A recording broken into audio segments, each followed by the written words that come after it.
Past the police cars and ambulance, the small body of a young man was splayed in a spreading pool of water, his wet clothes and hair clinging to his body and the dock.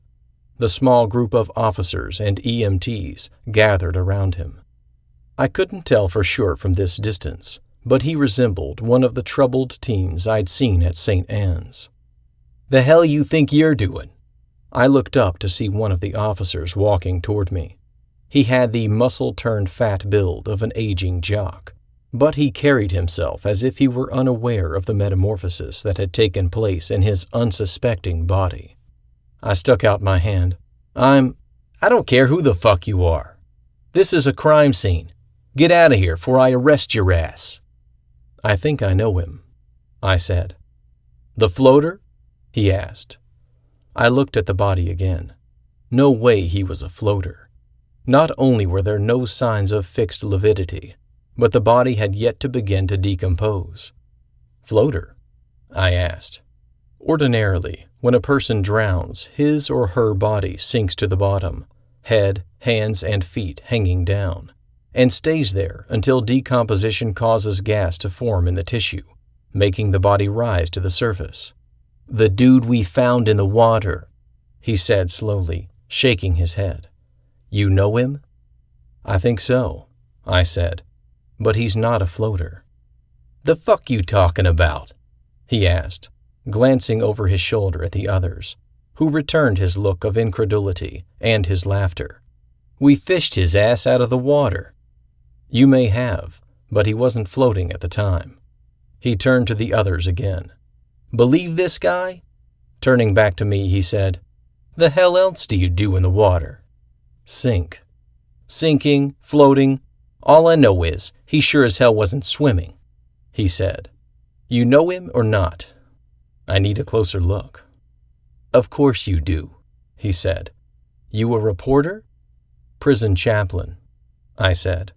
"I'm staying at St. Anne's, and I think I saw him a couple of times in chapel." "Well, you won't be seeing him there anymore, except maybe at his funeral.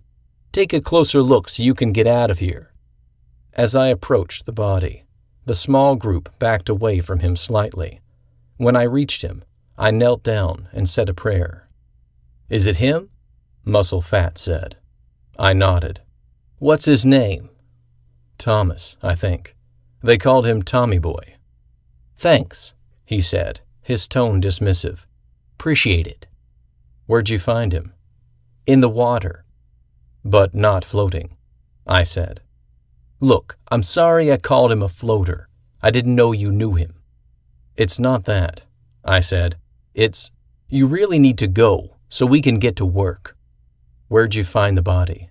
I asked. "It was caught in the net of a shrimp boat," a thick-bodied female EMT with short, wiry hair and a large, not unattractive face said.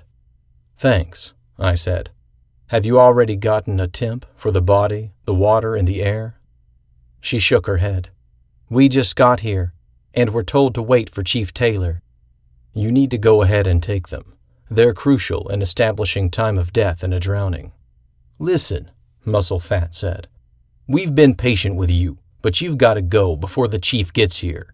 We've got the floater situation under control." I'm not sure exactly why I did what I did next, but I suspect it had something to do with the deteriorated, self-destructive state I was in.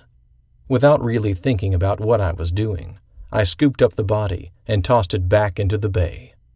"What the fuck are you doing?" Muscle Fat said, as the others gathered around me.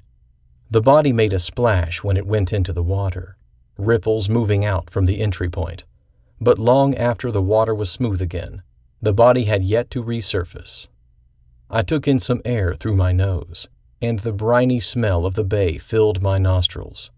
We all stood there for a long moment, watching the spot where the body had entered the water. "Guess you weren't dealing with a floater after all," I said.